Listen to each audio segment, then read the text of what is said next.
Hello and welcome back to episode 34 of the Dugout.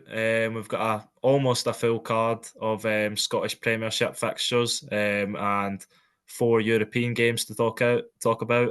Two obviously already taking place in the last week, which we'll go through, and then we'll preview the two coming up, the final ones of this first ever league phase.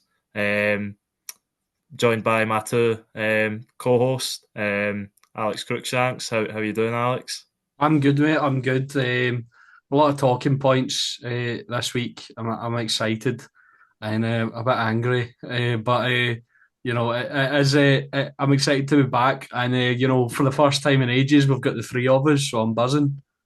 Yep. Mr. Finlayson is here. So how you doing, Laurie?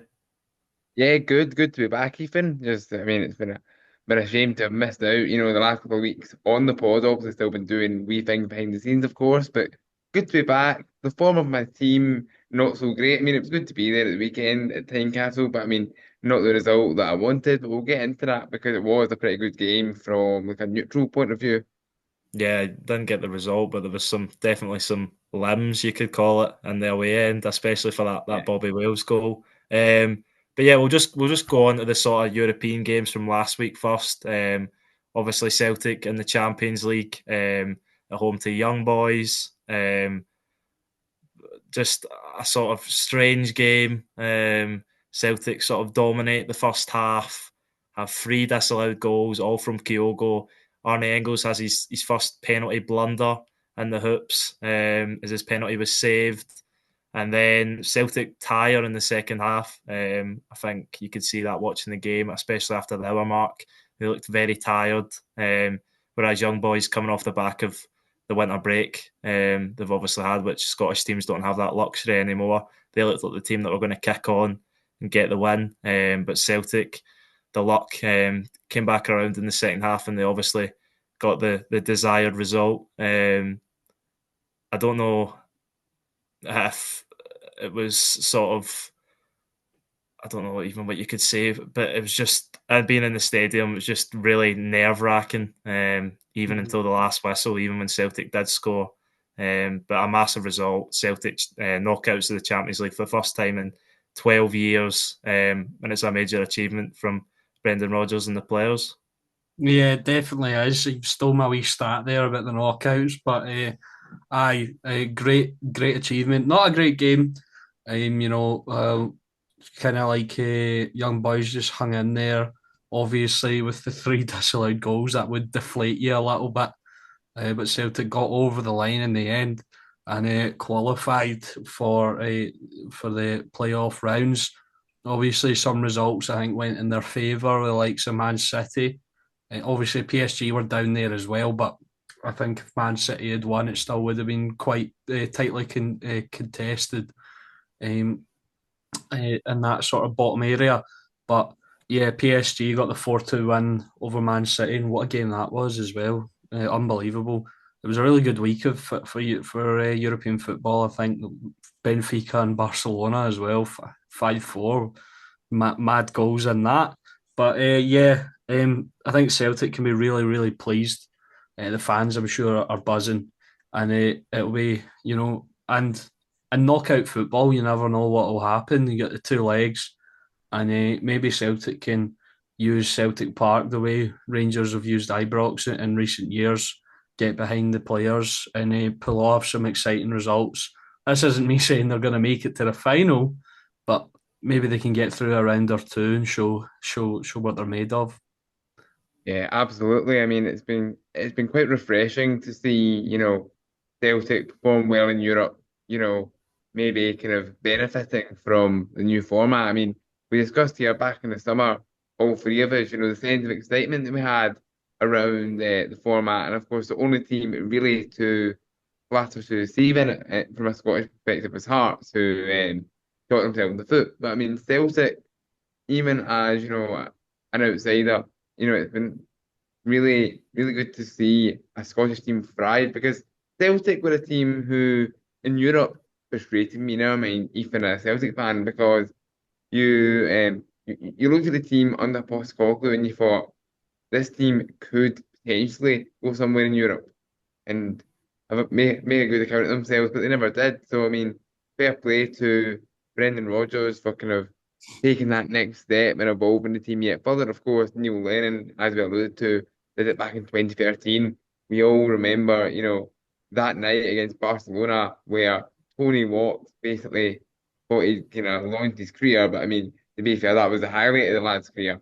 Mm. Other than maybe his YouTube career. But it's just that was as we say 12 years ago. That was a long time ago. I mean, playing the likes of Barcelona and Juventus, but European night at Celtic Park, you've often heard the likes of, I'm sure Cristiano Ronaldo was quoted in the past talking about how brilliant that atmosphere can be on a European night. So, you I- know, it's special, isn't it? yeah. Yeah. And well, just on the point about the 12 years thing, 12 years ago, I was 8 and you two, no, you two were 8 and I was 7. So it's kind of mental when you think about it like that. I've just got another point as well that actually saw a thing on Twitter. Laurie, you mentioned there about Brendan Rodgers and sort of evolving the team to the next step. Just to counter that a little bit, I saw a tweet saying Rodgers is just living off of Ange's signings. Ethan, have you got anything to say on that, or is there any truth in that? Yeah, well, obviously, Ange Postecoglou has built the sort of foundations of this squad, especially the Japanese players. Of course, they're the sort of mainstays in the team. Not the mainstays, because Real Tati has obviously came under a bit of criticism, and I'll get on to his performance in this game. But Celtic, Brendan Rodgers has brought in some good signings. He's ultimately tweaked the tactics a little bit without sort of taking away the main sort of focus of the squad. But I still think you've got to give credit to Rodgers. Yeah, definitely, definitely. Yeah. I just thought it was an interesting point to bring No, up. definitely. Play devil's Yeah, advocate. yeah, Yeah, no, it definitely. certainly is. Yeah, definitely, because the I mean, recruitment under Ange Postecoglou was immense. The sort of players that he picked up for cheap, unexplored markets. And yeah, it's put Celtic in a really good place. Obviously, put Celtic back in the driving seat in Scotland anyway. And then Celtic are sort of trying to progress on a European stage, which Celtic should have done a long time ago. As you said, 12 years. We were 8 and 7 years old. That's too long for a club like Celtic. But yeah, as you said about Celtic Park, Laurie, I think that's 6 in the Champions League unbeaten at home for Celtic. And they've conceded just 2 goals since that. Obviously, they got that thrashing in Dortmund. So 2 goals in 5 games in the Champions League conceded is not too bad. I think Celtic did deserve the win on the balance of play. Young boys came into it in the second half. Kasper Schmeichel had to make a brilliant double save. But yeah, I think it was just unfortunate for Kyogo. He obviously had those 2 offside goals, and then the one which is obviously a clear foul in the middle of the pitch by McGregor in the build up to the second one. And then Engels, when he steps up for that penalty, I think watching the game with my dad, I think my dad said, well, how the games went, he's probably going to miss this. It was kind of that sort of game in the I'm first starting half. to think your dad's a bit of an oracle. Because Yeah, he calls a lot of stuff, doesn't he? yeah, but you could see that in the game, just watching it, it just felt like it wasn't going to be Celtic's day. Even in the second half, you're thinking, as you said, looking at the other results, as a point and going to be 10 points, going to be enough to sort of survive on the last day. Maybe it wouldn't be. Looking at it now, I think you'd be relying on Man City not to win at Club Brugge and us to take maybe less of a beating at Villa than Stuttgart would at PSG, which is not what you want to be doing. So I'm glad Celtic got that goal. And just to speak on Rio Hatate, I thought he was brilliant on the night. A lot of people were saying he shouldn't have been in the team. I think they were saying Luke McCowan should have started ahead of him, but I think Luke McCowan may be a more consistent performer. But if you're looking at the sort of ceiling of performance, Rio Hatate can reach levels that not many in Scotland can. I think that pass for the goal is one that maybe him amongst very few, if any, in Scotland could make that pass. and that ultimately, after a bit of luck, Adam Ida credited for the goal.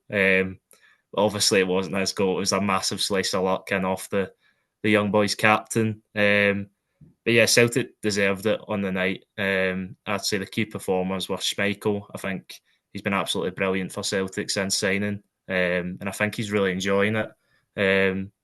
And he's also obviously extended his deal for another year, which is brilliant for Celtic, because I think he's honestly been one of the best goalkeepers we've seen in this country for a number of years. For Austin Trusty was solid after obviously the bit of the poor performance at Dundee. Me and Alex spoke about it. He earned some criticism from the fans and Brendan Rodgers, but I thought he was brilliant. And I thought Callum McGregor really stood up and a real captain's performance. He's obviously would probably be the first to admit he's dipped in form a little recently, but that was a great performance from him. And yeah, just a brilliant result for Celtic. And now they go to Aston Villa. Obviously, a depleted squad. No Kyogo, as we'll get on to. No Daisen Maeda, as that suspension, which the red card, which I haven't actually spoke about yet. But I think at the time, thought it was a wee bit harsh. But kind of looking at it, I think it is a red card, and I don't think you would have anything else to say on it. You have any sort of No, I think No. it's a Stonewall red. It's obviously you can sympathise with him a little bit because the boys had a couple of goes at him. You know, they're kind of scrapping for the ball, but then he just lashes out and kicks him, and you can't do that. It's a aggression is one of the things you need, like one of the check boxes or whatever. It's aggressive, and so yeah, I think unfortunately intent as well, which eh? we'll also come on to. What did you intent? Which will Intent. be one we'll go on to later in the episode. But yeah, I think Don't that get could me be a big started already. it could be a big miss for Celtic. Going to Villa Park, obviously it'd be great for Celtic to get a result there, but the priority was just getting in to Aye. the I think playoffs. me and you had a wee discussion, and I said I think this is a must-win game, and you were kind of going, "Well, the supercomputer says," but Yeah, the way it's shaped, and this isn't me trying to. This is just me making the point that yeah, supercomputer smarter than all of us, but the way it shakes out is not always you know the way it's been calculated, and it can yeah definitely it's it was a massive win, and yeah, looking at that table, I think really was a must win game, and you know another good bonus for our coefficient as well, another win in Europe. So quite quite pleased for Scotland overall. yeah, I would agree. And as I was just gonna say there, Celtic can go to Villa Park as a kind of a free hit almost. Obviously there's still stuff to play for. They can try and push into being seeded for the playoff round, which would mean they have the home tie second, which I think we all know is an advantage. But yeah, it's just brilliant for Celtic to be in that You sort think of. so? Yeah, I Yeah. think so. I think going I'd back to rather Celtic play home more, first. but that's Yeah, interesting. Ethan, I'm with you. I'd rather play at home second, but then again, I understand Alex's point because would you back Celtic or need any other team to, to get a result away from home against I whoever? think So it's a I tough think one to weigh up. sorry, I think it was an advantage when away goals were a thing. Well, Yeah. I don't think it's an advantage anymore. I just You um know, I'm just gonna say an example of a game which comes perfectly in mind of a Scottish team playing the sort of away game first, Leipzig in the Europa League semi final. Rangers went there, sat in, defended well, looked like they were going to escape with a nothing each draw. I think it was Angelino hit a brilliant volley. Leipzig won the game 1-0 in Germany. But it's still not a terrible result. Rangers go back to Ibrox confident with the crowd behind them, and they obviously turn Leipzig over. yeah. And Celtic go up against a similar level opposition to themselves, then then there's always that chance that can happen. Celtic obviously went to the Bergamo and got a really positive result there against a great team. Not saying Celtic are going to do that every game, but I can bring up a couple of things in this in that run though. We had a Red Star Belgrade at home, and we battered them 3-0, and that was basically the tie one. Braga, we played them away first, and we got beat. We're terrible, and then turned it around at Ibrox. I know, and it can. I don't think it's an advantage either way. Yeah. To be totally honest, but I'd rather just have the home game first. Yeah, no, I can. It's a kind of know what they need to do going away. That's kind of what that's my thinking. But yeah, I think previously, when away goals were a thing, it was an advantage, I'd say, because you could. But I think taking away the away goals is actually, I don't know. I think a lot of people don't like it, but I think it's a good rule. Because if you like held out to, I don't know, see if you like drew 2 each away from home, and then you were going back to your place, you wouldn't really like be playing for a big win, would you? You obviously you'd want to win. You keep it tight, and if it finishes 0-0 or 1 each or whatever, you've won the tie. So yeah. I think both playing home first and home second and away goals and no away goals, they both have their sort of pros and cons that you can weigh up. But yeah, Celtic will be going there with sort of free hit, as I said. Obviously, they want to win. Yeah. The Rodgers will want to get one over Unai Emery, as we'll get on to. But yeah, a brilliant result for Celtic, and they're into the knockout rounds, which is exciting. The other news surrounding Celtic, obviously, they didn't play at the weekend. But the news that's just happened just before we've come on to record this is that the Jota to Celtic deal and the Kyogo to Stade Rennais deals have been confirmed by the clubs. Both announcement videos have been made. The Kyogo to the Rennes ones are really brilliant. It's a great video. I'd recommend watching it if you haven't watched it already. Yeah. The Jota to Celtic one, just sort of a memories of Jota and his first spell.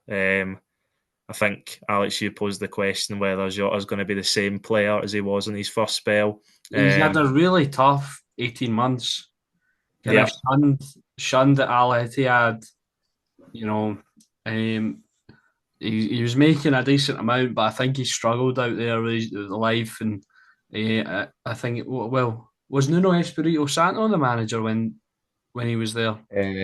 Yes, he was. I think. Yeah, he was kind of like pushed off to the side. He didn't get very many games. Came to France to sort of rejuvenate his career, and it's not really worked out well for him. There's no doubting that he's a talented player, and he tore up Scotland. But I think that move to Saudi might have derailed him a bit, because he'll be happy to be back, sort of perhaps in his comfort zone. But if you look at his career as well, Celtic's the only place he's really thrived. He's had a couple of loan spells at the likes of Valladolid, and obviously I think I don't know how many games he played for Benfica, but I'm sure he did make a few appearances for the first team. But nowhere has really succeeded as much as he has at Celtic, and I think it's a good place for him to come, maybe get his confidence back. They're 10 points clear right now. Not a lot of pressure. Obviously, there's always pressure when you come to Celtic, but he knows what's required from him. But the only thing is, confidence is everything in sports and football players. And I hope the Celtic fans give him a bit of time if he's not what he was straight away, and they don't get on his back and start calling him Lewis Palmer or whatever, because he's had a tough 18 months. So yeah, I think he does need a bit of a confidence boost, but there's no doubting he's a talented player, and he probably will succeed. Yeah, I think I've got that right there, Alex. I mean, there's always the cliche of, you should never go back. But I mean, as you kind of quite eloquently pointed out, like he's someone who's tasted real success at Celtic. And it goes back to something we said right at the top of the show there about, has Brendan Rodgers just effectively been piggybacking onto Ange Postecoglou's recruitment? It goes straight back to that. And obviously, it remains to be seen whether Jota is indeed Brendan Rodgers' man, or indeed whether Brendan Rodgers has worked out how to pronounce his name, although I thought it was pretty straightforward. Yeah. Another point I want to make as well is, see if you looked at the last 18 months of Jota's career and you didn't know he was Jota who'd been at Celtic, if he was a random left winger, Ethan, and Celtic had signed him, would you be happy? No, you wouldn't. No, definitely. And that's where a slight bit of caution comes in. And a slight bit of caution was coming in when I thought about the move. Obviously, on the face of it, it looks brilliant. Sold him for 25 million, buy him back for 8 million 18 months later.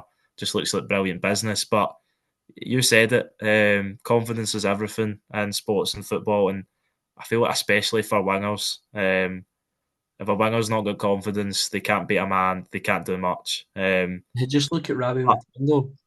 yeah, but I'm feeling it's difficult for me to see a scenario where he comes back to Scotland and he's not very good. I don't see how that Yeah, can happen. I'd agree with that as well. Just once again playing a bit of devil's advocate, but I think he will succeed back up here. But yeah, like I said, you don't know, and it could turn out very badly. But like you said as well, though, I think you put it in the chat or something. You've basically just loaned him out for 18 months and made like 17 million off of it or whatever. So Yeah, that's not too bad if you think about it that way. But yeah, I think he's a good signing. The only issue now, I think, for Celtic is a striker. If we yeah, want to talk about that for a little bit, has there been very yeah.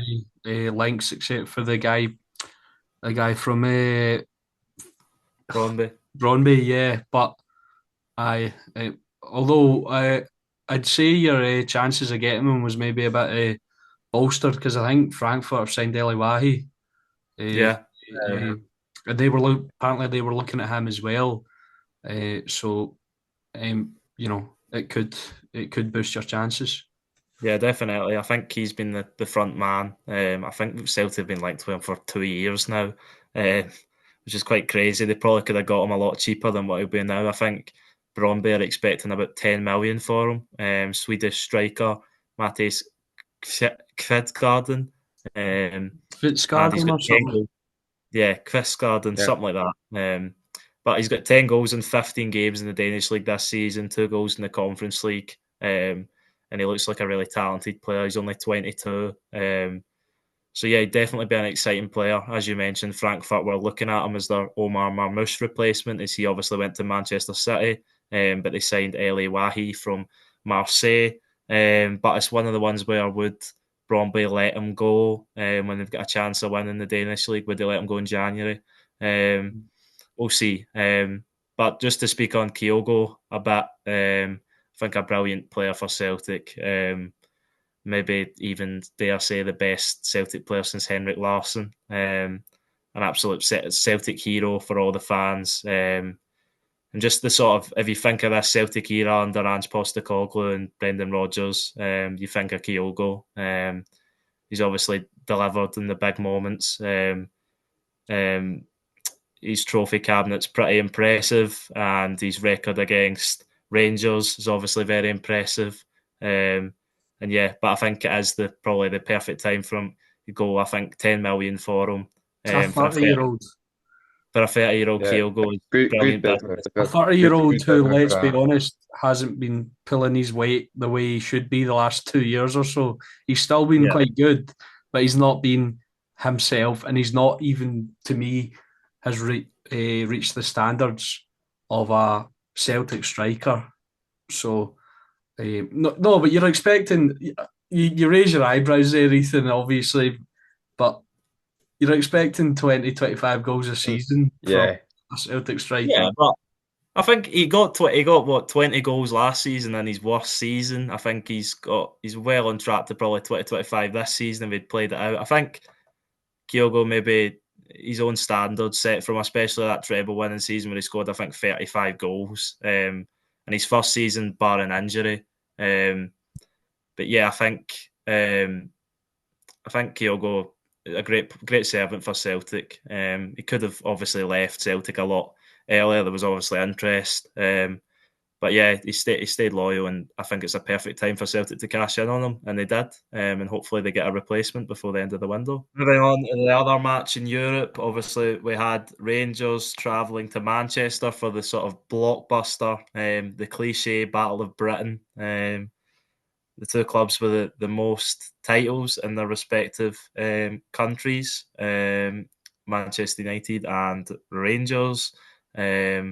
Both teams not in great states at the moment. I didn't actually get to catch this game, but I did see the highlights. And I think based off what I've seen, what I've heard, I think Man United probably deserved to win the game, but it was a sort of close affair. Would that be fair to say, Alex? Yeah, I think they did deserve to win the game. I think Rangers had their chances, two really good early chances. Nico Raskin got the ball sort of cut under his feet in a one-on-one way by India. Yilmaz had an effort saved. Another one, a deflected shot for Agaman that was really well saved by India, but Man United sort of kept Rangers in for the majority of the first half. And yeah, it wasn't a great watch, but I think Rangers held their own. They were defending quite well. Um, a few chances here and there. A lot of injuries though. Leon Balogun, Václav Černý, and Conor Barron all out with injuries, and they weren't in the squad at the weekend. So we were relying on the kids in the second half, but I think a couple of them were really good. Bailey Rice, I think, was made a good showing of himself. Findlay Curtis was decent as well, and yeah, a bit disappointed the way it ended. So obviously we conceded early on in the second half. Really, really poor misjudgment from Jack Butland. He should be getting onto that and getting it clear. Awful goal to lose. In the first half, Rangers were quite lucky. The goal Man United did a goal disallowed. I think was actually all right. I think there was a lot on Robin Proper and that shove from Lenny Yoro. But Man United go in front. And for much of the second half, Rangers are trying to break in. They start breaking back into it, and they get their equaliser in the 88th minute with one of the best goals I think I've ever seen. And guess who it came from? Cyril Dessers. He does push a wee shove off Maguire, but the touch to take it down and on the spin, volleyed it into the half volley, I think it was, into the bottom corner. And this guy, man, we'll talk about him later on as well, but he's baffling. After a weekend, that's 6 in his last 4, and the like really like well, see if you discount Fraserburgh as well, though 3-3 2 league games, 1 European game, and all 3 of them were really really good finishes. And I think we need to hold on to him now because of the state the squad's in with injuries. But every time I think I'm done with him, he, he does something like that, and then at the weekend as well, and he's just But I think we might have, with the injuries, we might have stumbled upon something quite interesting with him and Agaman. I think I'll talk about that more in depth for the Dundee United game. But yeah, I think Man United did deserve the win overall, but it was disappointing the way we lost the winning goal for Man United. Bruno Fernandes, nice finish from him. Jack Butland's a bit unlucky because he goes through his legs. But Jeffy just dropping a man at the back post again. That's when I love Jeffy, but that's one of his pitfalls. He's a defensive awareness. If it was on FIFA, it would probably be about 10 or something. it is really, really poor from him. And yeah, Rangers. It was funny as well though, because after they scored, they were they were aggressive and they were winning the ball high up the park, and I think there was a feeling that maybe Rangers would nick a winner. Then Man United Yeah. got control back of the ball, and they got that goal in the end, and it was a deserved win. Rangers qualify for the playoffs. They still could get into the top 8, but it's very, very unlikely. I think loads of results need to go their way, and they need to win um, against USG. Not in a convincing fashion, because I think Rangers' goal difference is pretty solid, and if those other teams lose, the goal difference won't matter that much. Um, so, but yeah, disappointing the way we lost it, but Man United did deserve it. Yeah, I would back that up as well. United did deserve it in the end, but that's not to say that Rangers were outplayed or outclassed. And as you allude to, Alex, I mean, in the second half, Philippe Clement having turned to his bench and to his youth academy, and none of those players let Rangers down. And I mean, you say about the finish from Cyril Dessers, that is why he's such a frustrating, enigmatic figure. You say it yourself. There's days where you as a Rangers fan are done with him, have lost complete patience with him, and then he does that, and you see why Rangers fought to get him in. But I mean, the game itself, for all the hype that it got as the Battle of Britain in some people's eyes, the battle of two fallen giants in my eyes, it's hard to, it was hard to kind of for the game to live up to that hype because it was quite I mean, it was a strange game to watch. It wasn't exactly entertaining, but I don't feel like Cage's quite the word. It's kind of somewhere in that sort of like middle ground. And no one really knew what the game was. Probably because both teams maybe are struggling for consistency, struggling for an identity, you'd argue, particularly in the case of Man United at this point. But of course, the kind of sheer quality of some of those players, like Bruno Fernandes, and yes, I'm going to pronounce it that way because I'm not Derek Ray. It's one of those where players like that, really do show the quality up against Rangers. But it's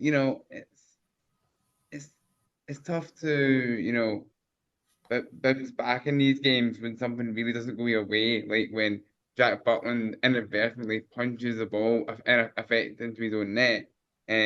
But to be fair, Rangers didn't let their heads drop when that happened, so they have to be commended for that. Yeah, I think there's definitely positives for Rangers to take from the game. I think as you touched on, Alex, the sort of Mate still let go. I don't really know how that was ruled out. It was No. very soft. But then Rangers get the break of luck. And then maybe a bit unfortunately with Jack Butland. I think he actually had a spell at Man United, didn't he? Yeah, he did. Strange Yeah. spell at Man United. And then, as Laurie said, it's not easy to bounce back when something like that happens. Dessos obviously comes off the bench. And I think you said one of the best goals you've ever seen. I think that's a wee bit of an exaggeration, but I have it down as a world-class goal. And that's certainly what it was. The wee nudge of Maguire, the touch and the finish. Just clarify, one of the best goals I've seen from a Rangers player. I'll say that. Yeah, It's not that is fair enough, and what the Yeah, yeah. like circumstances, top 10 definitely. strikes all time, like, but it's a really, really good touch and finish. No, definitely a brilliant goal. And at that point, you think Rangers are going to sneak a point. Well, all the injuries that they had come into the game, the injuries that happened during the game, that would have been a great point to increase your chance, to increase Rangers' chances of getting top 8. But obviously disappointing. Man United show their quality. Lissandro Martinez, it's a brilliant ball into the box. And Jeffy, he's been guilty of losing his man in the past. He obviously does. Bruno Fernandes comes in and finishes well. But I was just going to say, I think there was definitely positives. Desso's shown again his worth. You said 6 goals in 4 games, 3 if you're excluding the Fraserburgh game. But he's obviously not played 90 minutes in all those games either. So you've got to take that into consideration. I think, as you said, from what I've seen, what I heard, I think a few of the youth players done themselves really proud coming in at a big stage like Old Trafford. Bailey Rice played a really good ball. I seen the highlights to Dessers as he hit the post just before he scored. And another one I've got to ask you about, Alex, is James Tavernier playing at centre half. Really good. I heard a lot of people saying he was very, very good. He was solid. Yeah, he was actually. Yeah, he was good. He obviously Yeah, gets. Oh, on you go, Laurie. I was just saying, and Alex, you're probably more informed in this than me, but I just kind of feel like maybe a role like that for Tavernier is maybe what he needs to do long term. There was obviously at one point there was all this chat of do you shove him on the wing, his legs are going and all this, or he maybe can't quite do right back anymore. Maybe if he has kind of got better at reading the game and a bit of like, you know, defensive awareness that we're talking about with Jeffy, maybe that is kind of a role for Tavernier. Maybe that's something that they've kind of I worked out. mean, I don't know. so I think if you're going to try and find a new role for him, would need to be in a way you could affect the game in an attacking sense. Yeah. He's still got the quality on the ball. You can see it. He's plays well. Look at the ball for Dessers. I don't think that's a hopeful long ball. He's looking for him. Yeah, it is. I was just going to say, I think it is. It's a good target ball, but I mean, Dessers makes something or nothing. That's why the goal's so Yeah, brilliant. no, he does. He does brilliantly. But you look at what Tavernier, he's still got that, and he's short passing, long passing, crossing, free kicks. It's shooting as well. He's not half bad at that either. And I think about balls he's played in the past. I don't know if you remember the Jermaine Defoe goal against Livingston. It was his 300th career goal. Tavernier plays the ball over the top, and Defoe takes it on the stride and taps it into the net. And that was an excellent spot as well. And I just think if he's going to have a new role, I'd have him in the middle of the park, and I'd maybe even try him in the 10. We do have a few 10s that are not half bad, like Sahaji. Barami's not been so great recently. I thought he was really poor against Man United, actually. One of the only ones I'd say that weren't great. But yeah, Laurie, I get what you're saying. He played centre back against Fraserburgh for a little bit as well, but I think he's only sort of filling in there because of the crisis we're kind of in. And if you Yeah. are going to move him, I think you need to keep him in a position where he can really affect the play in an attacking sense. Because I feel like it's a waste having him on the pitch and not having him being able to use those tools that he has. Yeah, I think Yeah, that's a good comment because he is much better at an attacking force. I just thought maybe it would be one way for him to kind of conserve himself, but he's not quite at that stage yet. So I think keeping him as an attacking force or as at least in the middle of the park is what he's after. yeah. I think he has been better recently as well. He got a lot of criticism sort of the start of the season, but I think his levels of performance have definitely improved since then. Yeah, been pretty And you said about consistent. You haven't seen any yeah, defensive blunders or anything like that, or it looks like he's got a bit of pace back as well. Maybe he just needed a break. Obviously, there's an injury kind of in that period, but he drops out the team because he's been really poor. He comes back in and he was excellent, and then he got injured, but he's come back again and he's been decent again. So yeah, I don't think I don't think he's quite done yet. yeah. Just maybe just needs a wee bit of a kick up the backside, which some players need. Because he has been very consistent over his time at Rangers. He said about playing in the 10 there. That would be very interesting. His brother, obviously, was a 10, isn't he? Marcus at Bournemouth. Yeah, I think he's a 10, or he can play on either wing as well. But He's not been playing recently because big Ryan Christie's been at the heart of Bournemouth's success. But yeah, what's Semenyo? No, not. not Semenyo, not Clive. Ryan Christie as Jamie Carragher picked him out on I think Oh Monday yeah, we Night all Football. know Jamie Carragher's word is great. He's Yeah, the best at football analysis we'll ever see. So yeah. Yeah. But I And think, unless your name's Gary Neville, that is.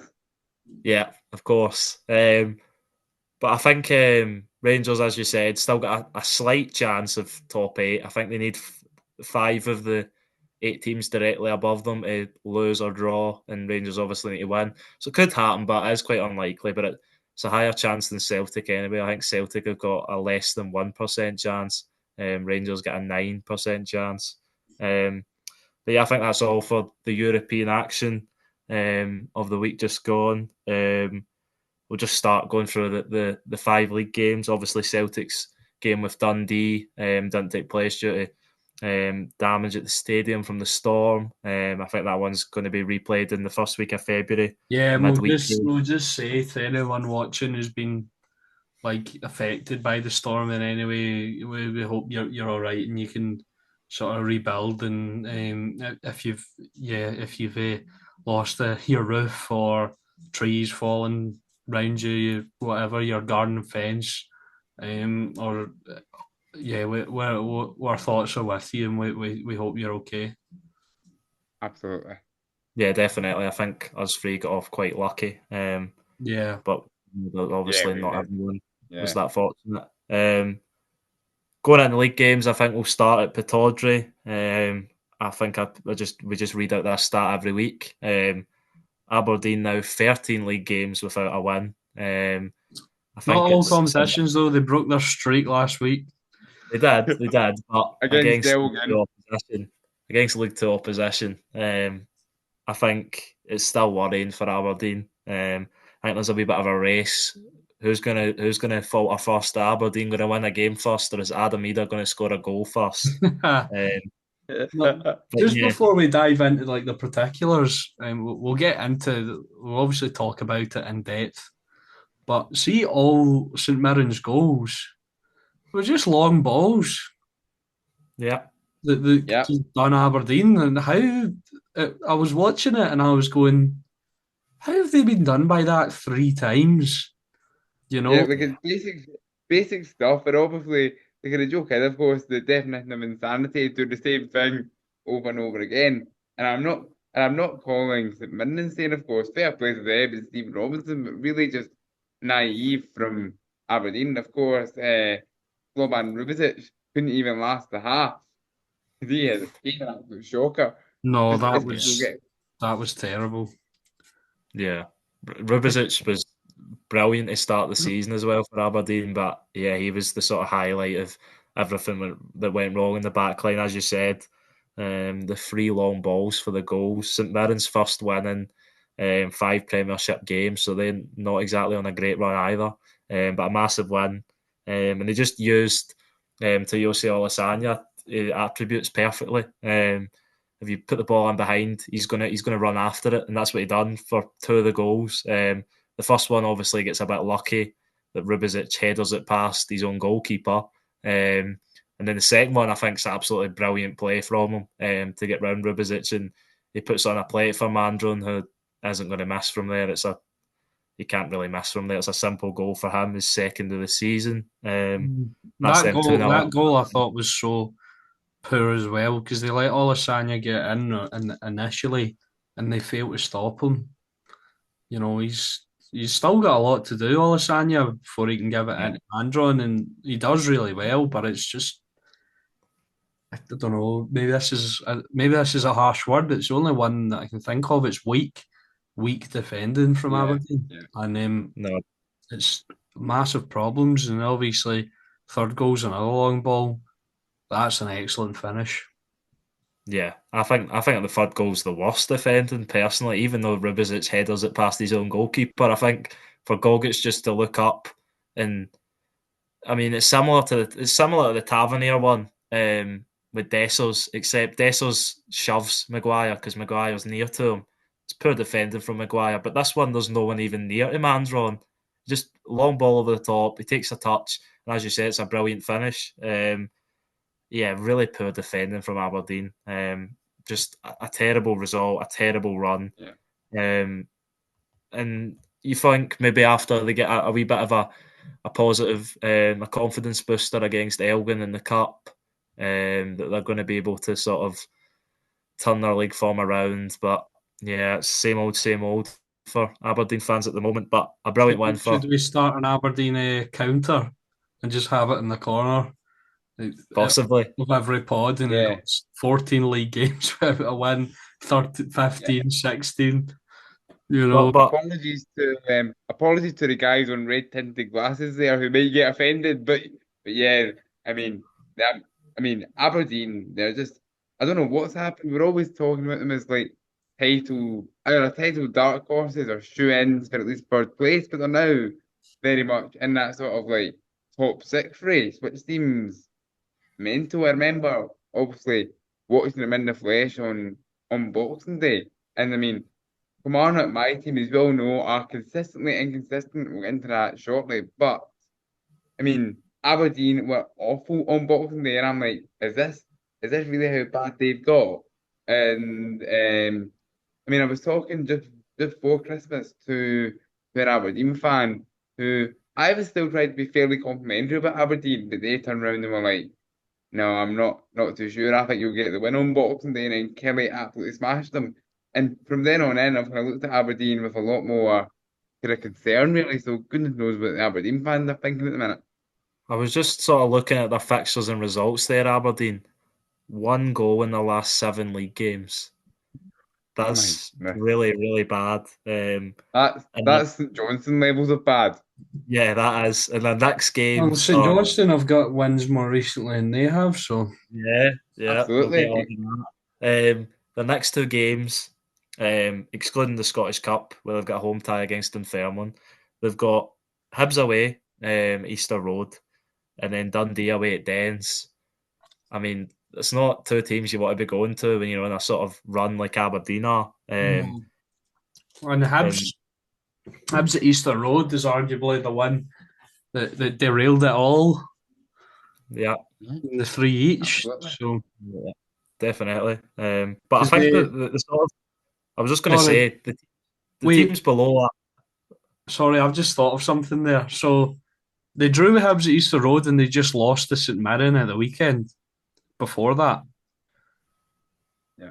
I remember a big deal getting made out of that because I think that was their first loss of the season in It the was, league. yeah, yeah. That's mental. They haven't won since that. yeah. I think they've played. What? So does that mean they've played like every? I think that might mean they've played every team in the league. Maybe no, they've not played St Johnstone. I don't think. No, they have played St Almost, Johnstone. Yeah, they did play St almost. Johnstone. They did play them, yeah. So I think they've played almost every team in the league without getting a win, which is just Staggering. crazy to think about it when you looked at how they started the season. But I was just going to say the sort of inconsistency of the teams below them between sixth place Hibs and 11th place Kilmarnock that are split by 5 points. They're still and Motherwell in fifth as well, who are 1 point ahead of Hibs. They're still 4 points behind Aberdeen. So even though they're on this terrible, terrible run, they're still in fourth somehow. So they've been lucky that no team can sort of string a run of results together to sort of catch up Mhm. to them. But they'll need to pick it up soon because they'll just fall below everyone, and they could easily be going well into the bottom half if teams start picking up points consistently. Yeah, absolutely, Ethan. I mean, like Aberdeen, the only thing that's going in their favour is the fact that we're now almost in February and the league is still absolutely mental. The league still is not, it's not the way you would think it would be. I mean, as you say, the number of points separating like the bottom end of the top six and the bottom of the league is unbelievable. I suppose you could say the championship and what the SPFL officially call the championship group when the split eventually comes. I mean, who knows who's going to be where at this point? I mean, I have no clue where my team's going to be, although we're second bottom, but you can't really predict it at all at this point. Yeah, it makes for a really entertaining season because Celtic and Rangers obviously expect them to kind of pull away. Rangers obviously have pulled away now. Even at the bottom, St Johnstone, we'll get on to it, but Yeah, what happened to all that about Rangers finishing third? Yeah, uh, yeah. I'm sure Uh, some people believed that, which was kind Did of I believe strange. that? Eh? Did I believe that? I don't know if you believed that, but I think there was genuine talks on Twitter and there stuff about was. Rangers finishing third. Uh, Laurie, I think you floated the idea at one point as well. Don't make Yeah, throw you in the crosshairs here, but No, I did float the idea. I was never particularly serious about it, but I did bring it up. Maybe it was on here, just kind of playing a bit of devil's advocate because at that point, Aberdeen looked somehow unstoppable, whereas Rangers were like, What? Rangers was almost like a tractor being pulled along at times. But now that's kind of now the roles have kind of reversed a wee bit. So I very much think Rangers will be comfortably in second, and Aberdeen they'll be very lucky to finish third now. Yeah, I was just going to say, I think I might have echoed the thought at some point in the season, but you've got to say it was a fair point to make, Alex, at that point in the season. yeah, I guess so. But I think my sort of counter to that talking was Rangers' form will pick up and they'll pick up points where other teams won't. Like they're not as inconsistent. I think it was SFF, and we were just sort of discussing stuff in between. It was during the quiz, and I can't remind who it was, but they were talking about it, and I just made the point, and it was when Dundee United were starting to creep up a little bit, and I just made the point. I think those teams are very good, but I think they'll drop points as well. Rangers might drop points along the way, but they'll drop points to teams in like silly draws or a defeat here and there. And so that's why I think Rangers would finish second. So, and maybe they'll end up finishing closer to first, which, judging by how the season started, I think would be okay. Um, that's not me saying this season's been okay for any Rangers fans who are going to jump all over me because it's not. But yeah, I think they will finish second. Yeah, I think you've got to give credits to St Mirren, though, talking about this game. Definitely. Brilliant one. He picked himself up after a tough run. And yet again, I always say it, there's just the goal difference outside the top six. So if any of these teams can string a run of games together, they'll be in there and they'll pull away from the pack, like Dundee United have, although they've had their recent struggles, which we'll get on to. But for St Mirren, one thing I wanted to point out was Zach Hemming. I think he had a brilliant performance in goals for St Mirren. Obviously, they picked him up in January when Ellery Balcom got recalled to Brentford. Now at Motherwell. Indeed. So Yeah. that's Ellery Balcom, yeah. Made his debut for Motherwell at the weekend, I think. Which is a bit strange. I think I don't know what Brentford's reasoning behind that. Maybe they saw the Zach Hemming news and went nah, and asked St Mirren, "Are you going to play him?" And St Mirren went no. So don't know. I don't have any kind of inside info here, but Alex, I think you could be right because even just from talking to some buddies whilst we're at uni, it's like they were not particularly convinced on Balcom, and Although I think his penalty record's quite good. He saved a few this season.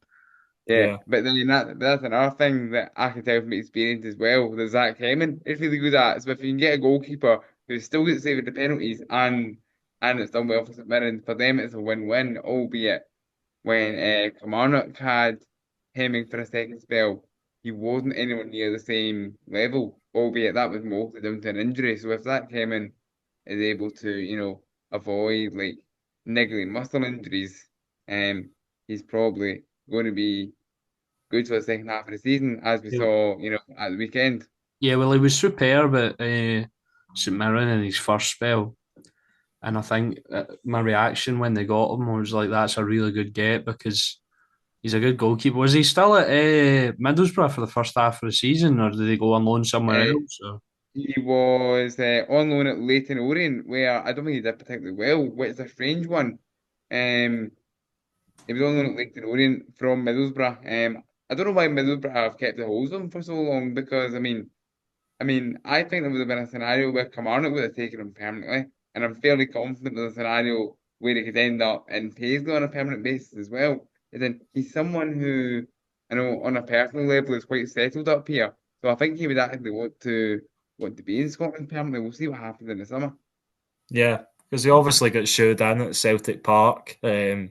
right after he signed, and he looked a bit shaky on his return. But he's been brilliant recently, and it was a really good performance by the match. Probably worthy, maybe Olasanya, you could argue. But yeah, a brilliant win for St Mirren. Another poor loss for Aberdeen. And we'll go to the game at Tynecastle next. A potential game of the week contender. 5 goals, 4 of them in the second half. But Hearts came out on top, 3-2 winners, and they're putting together a decent run. Hearts, 6 unbeaten, 4 wins in their last 5. For Kelly, not so rosy. No wins in the last 4. But as I keep saying, Kelly still only 5 points off the top 6, despite dropping down to 11th. You were there, Laurie. What did you make of the game? Yeah, it's quite an interesting one, Ethan. You talk about, like 5 goal thriller, but you said yourself 4 of the goals were in the second half. But I mean, 3-2 again doesn't really tell the whole story of it, because the first half, Hearts were Hearts were quite firmly in control of it.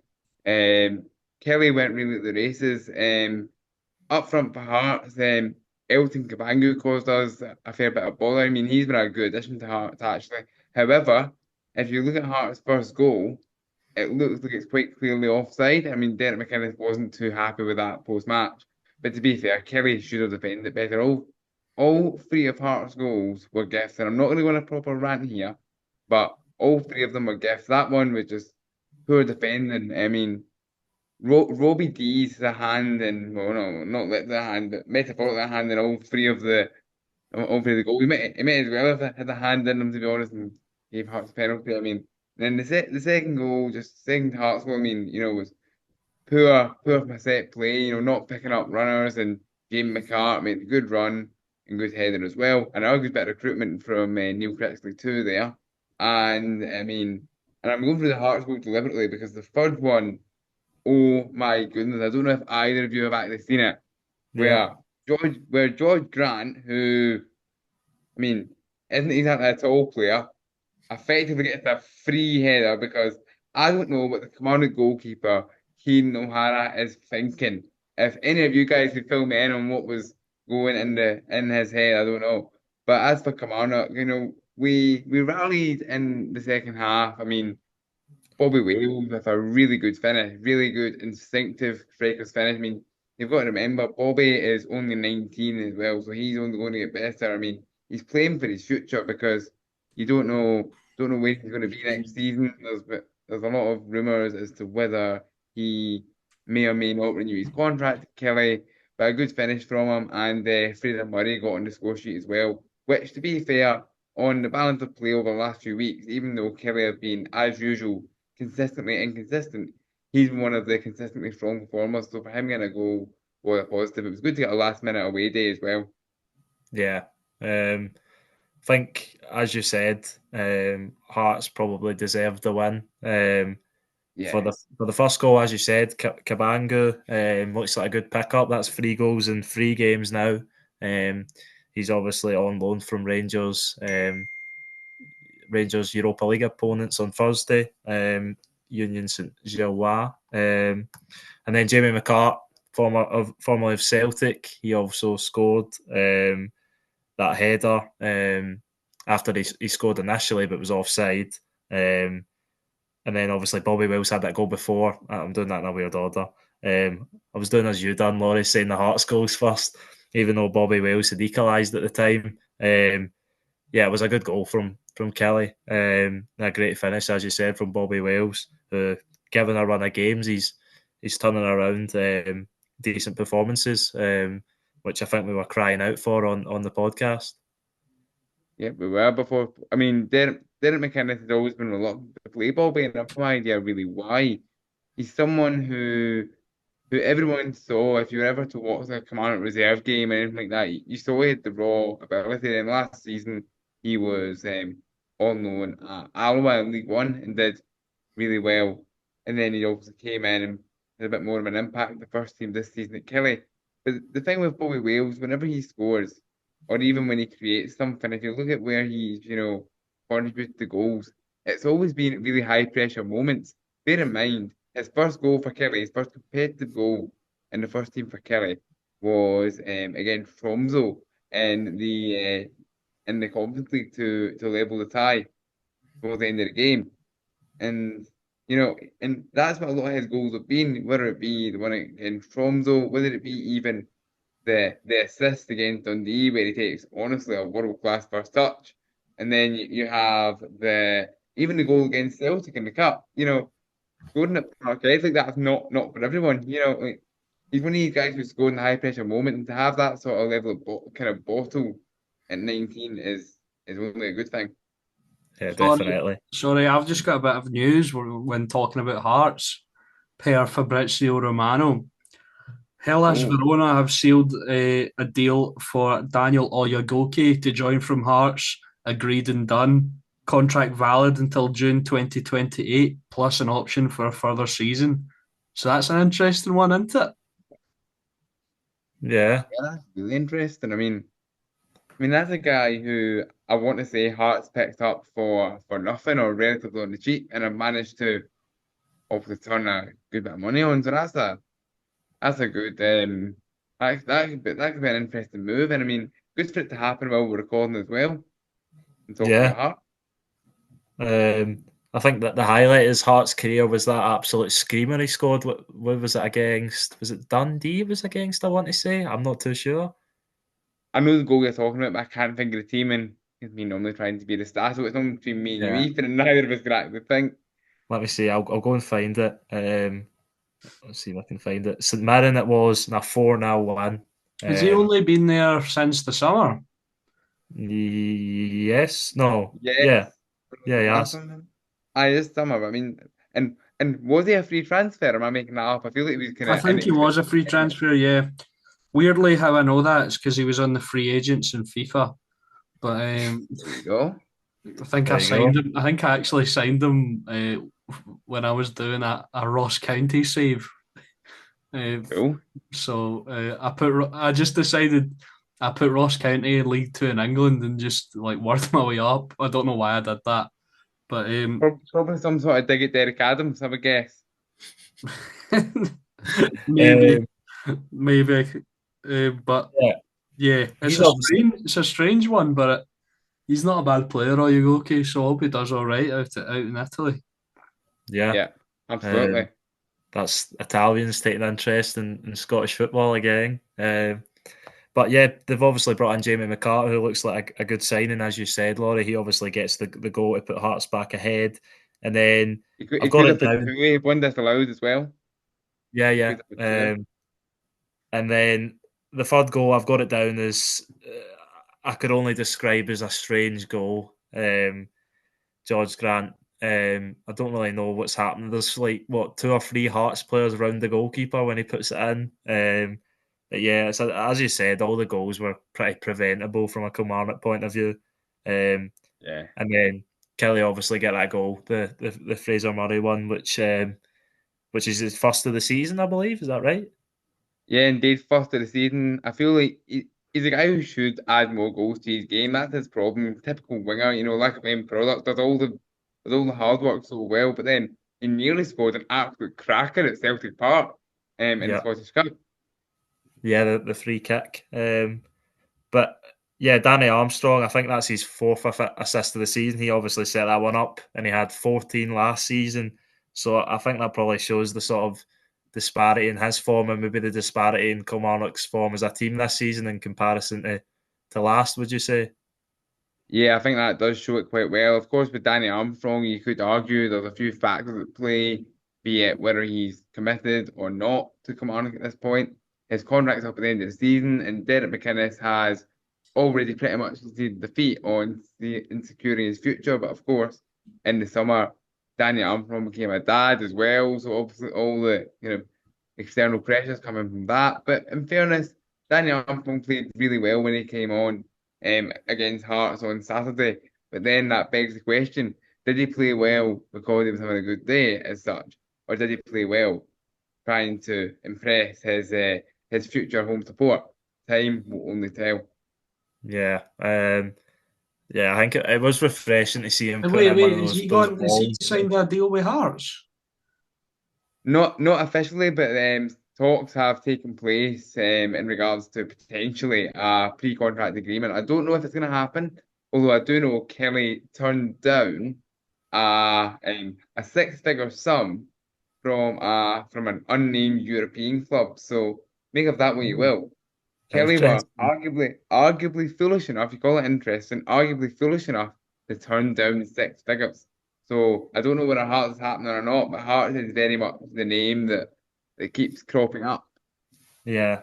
Um, but yeah, maybe that will be foolish if he obviously goes in the summer for nothing. But then again, maybe Kilmarnock just want to keep him until the end of the season. They don't want to have to get a replacement in. But yeah, Yeah. I think Kilmarnock. I still have faith in them to pick it up. Hearts seem to have picked it up. Both of these teams, the sort of underperformers at the start of the season. But I can see Hearts making a charge for top six. And I think I'm waiting for it with Kelly. It's not happened yet, but as we keep saying, I sound like a broken record. The league is so tight in that area, and it really could go any way. So that's what's making the league very interesting at the moment. If you've got any final thoughts on this game? No. Yeah, just nothing too much to add other than just Kelly being, well, consistently inconsistent once again. And of course, well, the whole of Scotland wait to see it in front of their eyes on Saturday when Kelly welcomed Dundee United to Rugby Park in front of the Premier Sports cameras. I mean, that's going to be a tough game. But the thing is, there's a whole debate among Kelly fans now. Ethan, you said with a fair bit of confidence that you think Marnock are going to turn it around, and I share that view, maybe with a degree of optimism, but there is a certain kind of section amongst the Commanders support who feel like we're going to get sucked into a relegation battle. So it's hard to say at this point. Yeah. Well, we'll move on to the other Edinburgh club. Hibs travel to Dingwall against Ross County. Ross County off the back of that disappointing loss to Livingston in the Scottish Cup. But a good result for Ross County. Hibs have obviously been on the form team in the league, apart from maybe Celtic and Rangers, maybe Dundee United. But Dundee United's form recently has been pretty poor. But 9 unbeaten for Hibs now in a row. But this game wasn't really, not really much happened in this game. The two penalties and then Hibs goal. Apart from that, not really any talking points. John White had the first incident of the game when he won a penalty. Well, he never won the penalty. He took the penalty after it hit Nicky Cadden's hand. I think that was a pretty clear penalty. He stepped up, and his penalty was saved by fellow namesake Jordan Smith. It was a good save by Smith. And then Hibs got the other end. 10 minutes later, they take the lead just before half time. Maybe possibly a forgotten man, Dylan Levitt, with a good strike from the edge of the box. There wasn't really been starting games this season, but his second start on the bounce, I think he started against Clydebank in the Cup, and he obviously impressed David Gray, and he repays his manager with a goal. And then right at the end, Ross County get another penalty. Smith goes from the hero to the villain as he takes out Kieran Phillips, who was fouled in a very similar area. He was fouled by Alistair Johnston in the same place at Dingwall, which was a bit strange. He's already won 2 penalties and he's only been at Ross County for a few weeks. Yeah. But this time it was Ronan Hale who stepped up and he made no mistake, blasted it down the middle for a crucial point for Ross County, his 10th for the season. Is Ross County just above Kilmarnock, Hibs just inside the top six. But yeah, not really much to talk about in this game. Unless you have got anything to say about it. Well, not too much, just a couple of wee quick points. I think Alex might have some as well. One of which is Ross County. I'm going to say it now. Ross County will be fine, relegation wise, not being too much of a battle, assuming they can, kind of get the home form back up to what it was. I mean, it's still not bad, God, but they've had a little blip at home in recent weeks. I mean, a point against Hibs ain't bad, but there's that, and then of course, Ronan Hale seems, as the weeks go on, to have been a really good pickup, getting into double figures. And when you're a striker playing for a club who are in the bottom six, or even if you are pushing it in the top six, if you have a striker who's hitting double figures, you're doing all right. Yeah, definitely. And they've obviously got Jordan White there as well, who's a experienced sort of SPFL campaigner. So yeah, I think they've got enough sort of goals there, and the defence is solid enough to sort of, as you said, survive. I think this season. Um, as for Hibs, bit of just a lackluster performance from them. But yeah, it was just a bit of a nothing game, you could say. Alex, you got anything to say on this one? Not particularly. I'd agree with the fact that I think Ross County will be all right. I think they've got enough quality in that squad to stay up, and I don't think they'll even finish in a playoff position. And I don't know. This is maybe an interesting point, but see, as a maybe not as a team and the quality of manager, like, on this point, but see just the individual quality of the players and the talent. Um, I'd probably back them to finish above like Kilmarnock. Yeah, I, that's because the relegation fears come in a wee bit, Alex. That's why I was saying there's certainly a section of our support that have a fear of a relegation battle, and it's yeah, because Ross County this season actually look all right. yeah, they've got.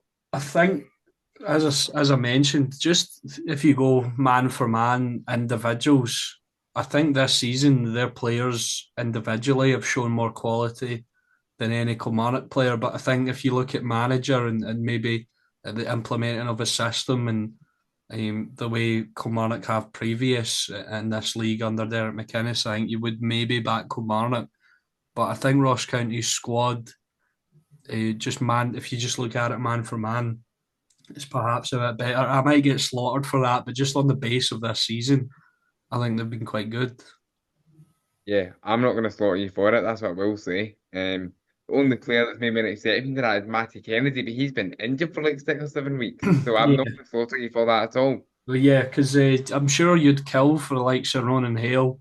Noah Chilvers has been coming on to a game. Nisbet looks like Yeah, a bit of a player. So it's yeah, and I do like Kilmarnock. I've got a bit of a soft spot for them, weirdly enough. But they're yeah, I just think Ross County have come out with some decent gems this season, and I think definitely. that's why I think they will stay up, and because I don't know, I don't particularly rate Don Cowie. I don't know if you guys would agree or disagree with that. I No, think he's done a decent I think job. he's a decent manager. I think he's done a good job at Ross County. Um, he's steadied the ship. Considering the card he was dealt, he's done all right. Yeah, and some of the previous managers, the ones that think that this league's too poor a quality, even though that they're not a good enough manager to be in it. Let's do our check. Let's see if they're still bottom of League Two. Um, Let's hear more come on doing. Yeah, this is a sort of weekly Derek Adams check. they are still bottom of League Two. Oh well. Um, Poor Derek.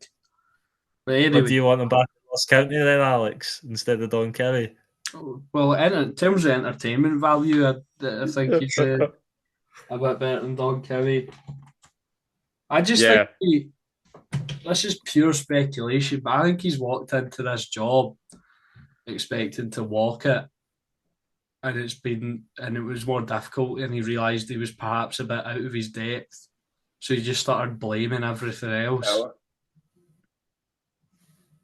Oh, you talking about Adams? Yeah, Adams. All right, I thought you were talking about Don Kerry there. I was about to say. Yeah. No, I Yeah, I think think I think I think you're right there actually with Adams. I mean, but it's the same with Adams at Morecambe. It just goes between Ross County and Morecambe. And uh, but but then again, Derek Adams had tasted success with Ross County before. I mean, he led them to he led them to a top six finish in his first year managing them in the top flight, if I'm not mistaken. So I mean, the guy did a previous at County, but I mean, the way he came back was just most recently was just wrong, really, wasn't it? Who was the Ross County manager when Ross County beat Celtic at Hampden? Was it Adams? Uh, it was I want to say Jim McIntyre. Aye, I didn't think. I thought it was Because just before. he won the League Cup with Yeah, Ross County, and I want to say 2016 or 17. Ethan, you'll be yeah. better than I me. think it would have been 2016 because it was Ronnie Dyler who was manager. I remember for Celtic. 16, yeah. But yeah, talking about survival. Anyway, next team, St Johnston. Do they survive? No, I, Probably not, but I mean, I think based on it's a good win, the but I think fighting there's spirit, too far gone. aye, Yeah, that's a fair point. I think I want to sort of believe in the fairy tale story and the Simo Valakari revival, if you could call it. Well, back-to-back wins over his Yeah, old club, so old club. yeah, um, yeah, definitely. Motherwell are in a bit of a rut just now as well. Uh, Yeah, they could very easily slip into that discussion. Yeah, Um, so I think they've got, what are they, 6 points ahead of Kilmarnock down in 11th. Um, 5 or 6, I think, but they've yeah, not been good at all recently. Um, no, they signed that Armstrong from Carlisle United, who was linked with um, Kilmarnock as well, but his goal record is pretty abysmal. And Carlisle United are just above Morecambe by a point in the table. So I don't know. I think that shows the kind of quality of player he is. Obviously, judging before he's even. I think he got made his debut, but before he's like proper in, is maybe a bit harsh. If he turns out to be class, maybe we are worse than League Two up here. But yeah, I don't think it's looking very good. They've obviously signed Ellery Balcom, like we mentioned earlier, because Ashton Oxborough, who for me has been probably the best goalie in the league. Maybe you could joint with Schmeichel, but I think Schmeichel, just because he's behind a better team, you could make a case for Oxborough. yeah. But aye, it's and Balcom as well. I think I mentioned earlier he's made good penalty saves, but I was never that really convinced with him either. So I don't think it's a particularly great replacement, but it might be what they needed in short term to get them through some games. And obviously they're still missing Lennon Miller, who's had a few links to the likes of Udinese. But yeah, Motherwell, it's not looking good for them. That they really are quite poor, and it's a far cry from they were in decent form. Like they weren't like Aberdeen but like it was them and Dundee United, you know, sort of battling it out, and they've really dropped off. And Dundee United have sort of stayed on that trajectory for the time being. Although their last few, I think, 3 games they've lost. So we'll take a look at that. Although I don't think you can really blame them for a couple of them. But yeah, Yeah. but aye, big win for St Johnstone though. I think that takes them what takes them up to 18 points. Uh, yeah. They're 7 behind. so 7 behind Kilmarnock. Yeah, they're still and really struggling, but I mean, suppose that does help with morale, I guess, for St Johnson. I mean, the thing is just one last point on the Perth Saints. I mean, Simo Valakari seemed a lovely guy.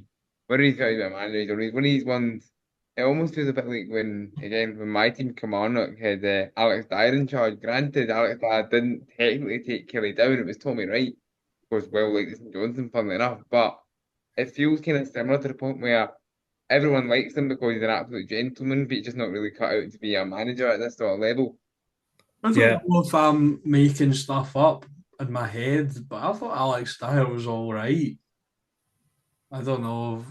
Uh, See, it's weird because he could, but that's it, Alex. Like, and I mean yourself, and not the former commandant manager. In the sense if he could set up a team to do well. I mean, he managed to just before the pandemic, set up a team very much in the Steve Clark mold and then beat Rangers and whatever. But like, but he was just Has he the thing ever with managed anywhere before? Nope. So Alex Dyer has a bit of a weird career path into management. So he was obviously he's been an assistant quite a lot, and he's now an assistant at Bromley down south, I believe. However, he managed. I now can't think where it was. He managed a non-league team, very briefly just before he joined Kilmarnock. I think he literally just took the job, but he resigned from it straight away when Steve Clark gave him the call to be his number two at Kilmarnock, and make of that what you will. And he's spoken about that. I now can't remember what team it actually was, and it was where basically it was he then realised, probably having spoken to Steve Clark, that he wasn't quite ready for first team management, and he hasn't tried it again. Although it was Alan Pardew's number two, somewhere. I think it was was it out in Hungary or something very briefly, and then I'm sure he and Pardew walked out over racist abuse. So that's a disgrace. That was a few years ago now, but like Alex Dyer is a guy who hasn't really been able to rebuild his career since being Kilmarnock manager, which is a real shame for him. Yeah. Just speaking on St Johnstone, I mean, that's maybe two of the most out of form teams in the league, would you say, going into this one? Maybe you could throw Kilmarnock in that, but I think Motherwell, by what the standards they set at the start of the season, you spoke about, Alex, about the sort of Motherwell and Dundee United battle for fourth. I think Well, Motherwell. Aberdeen are the most out of form team in the league.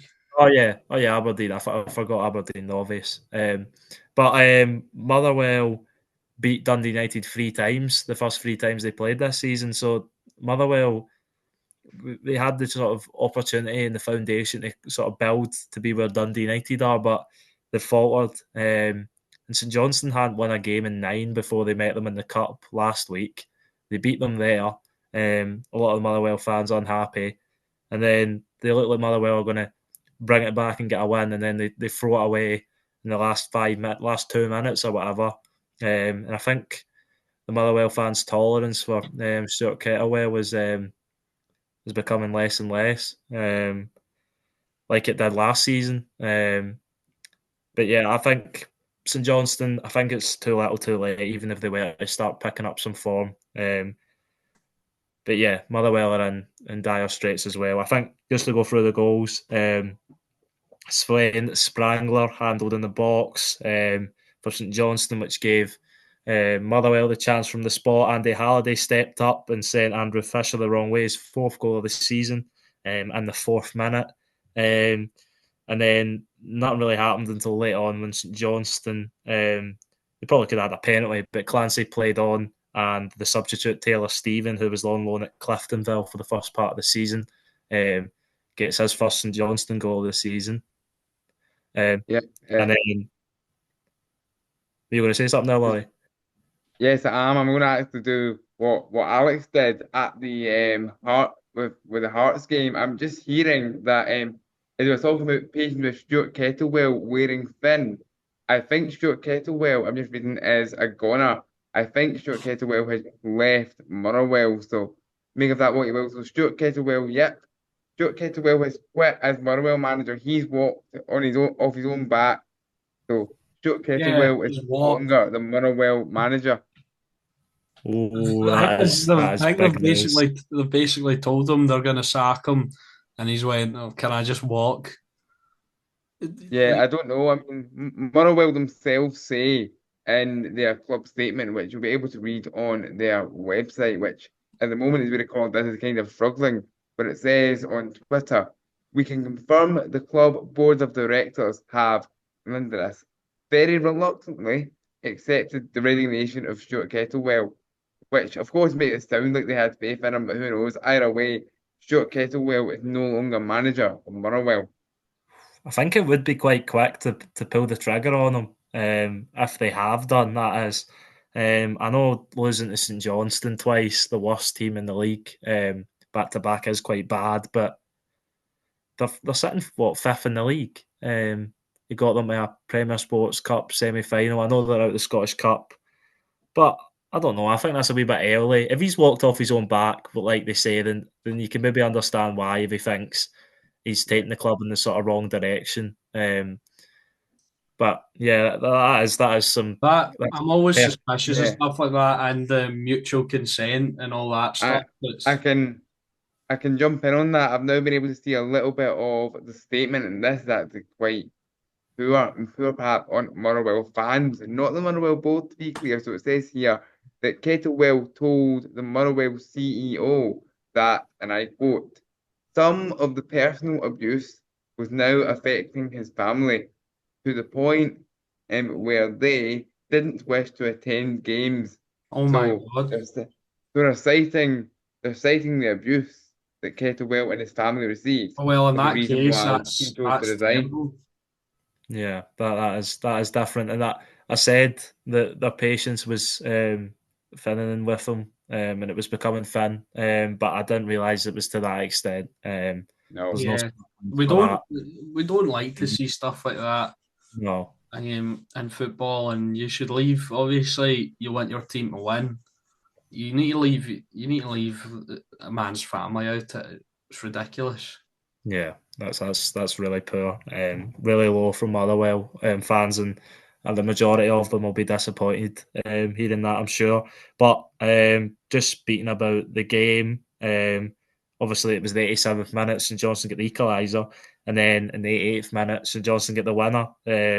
Motherwell sort of fail to clear the corner that comes in, it gets recycled, and then Bozo Mikulic, the central defender, headers in. No, he didn't header in actually. He poked it in with his foot to make it 2-1, his first goal of the season. But yeah, that's really surprising news coming out of Fir Park. Last but not least, for our league games, we had two of the top teams in the league, third v second, sorry. Yeah. At Tannadice, Dundee United hosting Rangers. Rangers looking for their first away win in 5 in the league. Oh my God. Dundee United, Dundee United going through a bit of a tough spell themselves. That's and now after that win for Rangers, that's just the one win in 5 for Dundee United. So bit of a rough patch, but as you mentioned, Alex, they've obviously had some tough fixtures. But Rangers were good on the day, the better team. And Not in the after a first sort half. of no, not in the first half. I was about to say the first half was a sort of even affair where maybe Dundee United slightly edged it. Obviously, Dundee United take the lead through Sam Dalby. Opens the scoring with his 11th for the season in the Premiership to overtake the departing Kyogo. That was in the 19th minute. And then Rangers equalised with an absolutely brilliant strike from Mohamed Diamande. That was in the 36th. And then in the second half, in the first 5 minutes of the second half, Rangers take the lead for the first time. Robin Proper finds himself in a bit of an unusual area for a central defender, but his shot deflects. It takes a deflection and is past Jack Walton, and Rangers have the lead. His second goal for Rangers, and then in the dying moments, Rangers have a third to wrap up the points. Another brilliant Cyril Dessers goal. And to close the gap to 10 on Celtic with his 17th goal of the season, as you mentioned, 6 in the last 4. So a really good sort of game for Rangers. First away win in 5, as I said. And they've got a 100% record against Dundee United away from home, which is very impressive. And then the only talking It point, is impressive, but that's the way it should be. yeah, of course, but Yeah, considering yeah. no other team in the league's got a 100% record at Tannadice, Celtic haven't even won at Tannadice. Yeah, it's a bit of a We've bit of only a played there strange one, once, but right? So what is it? we only played there once, so Yeah, but still, it's still a point to be Yeah, made. the likes of Celtic and Rangers do have an expectation to go to places like Dundee United, and with all due respect to them, Dundee United are a big club, but they're a club who are newly promoted, we best not forget. So Celtic and Rangers should be going to places like Tannadice and winning comfortably. And of course, winning comfortably they did in the end. But of course, that's not necessarily what's probably going to take up the most airtime about this game, is it? I mean, a little bit No, of controversy at the final whistle. no, probably not. But I think I'll just talk about. I've got a few points from the game that I want to speak about. Obviously, very poor first half. Mohamed Diamande was kind of getting battered about. I think he got fouled 4 times. None of the players got booked. And he started playing with a wee bit of anger, a wee bit of aggression, and he just took it on. Beautiful strike. Robin Propper obviously gets Rangers in front. But a couple of things I want to point out. So Dessers and Igaman, I alluded to it earlier. The way with the two of them on the pitch, I think we've accidentally stumbled upon something here because Igaman can hold up the ball with probably about 5 players around him, right? It's one of his strengths, and we've all noticed that. He's really, really good at that. Dessers can't hold up the ball to save his life. But when you've got Igaman playing a bit deeper, he's more technical, he's better at dribbling, he's better at passing, and he's obviously got a good strike on him, but you've got him a bit deeper, sort of pulling the strings. And Dessers up there, when he's got a bit of support, it worked quite well. Dessers had a few chances, and he was actually really good. I don't think he had any glaring misses. And I think there was one he tried to take it around Walton, and Walton did really, really well and got a hand to it. But that wee partnership, I think, is a positive for Rangers going forward, and I think it worked really well because Dessers isn't the guy you look to occupy defenders and bully them, because that's just not really his game. And I think having that partner up there gives him less to think about, and he's just got an instinctive finish. And that third goal was another brilliant goal from Dessers. So, well, I'd love it if he just continued on this form and we keep him, because nobody wants a player to fail. You know what I mean? So hopefully he can continue this, but maybe him and Igaman up top is the way forward. And it was a really pleasing win away to Dundee United, 3 goals. And yeah, the second half was really, really good, creating loads of chances just all over them. Which is, a lot of Rangers games this season have been a tale of two halves, and it certainly was today. And I think the crucial moment was Diamande getting that goal going into the break, because I think if Dundee United went in 1-0 up, there's a good chance they would have won that game or drawn that game. So we've seen it so many times with Rangers this season in away games. So it was a crucial goal, and it was a really just a pleasing performance from Rangers. But yeah, that's my thoughts on the game before we get into the good stuff.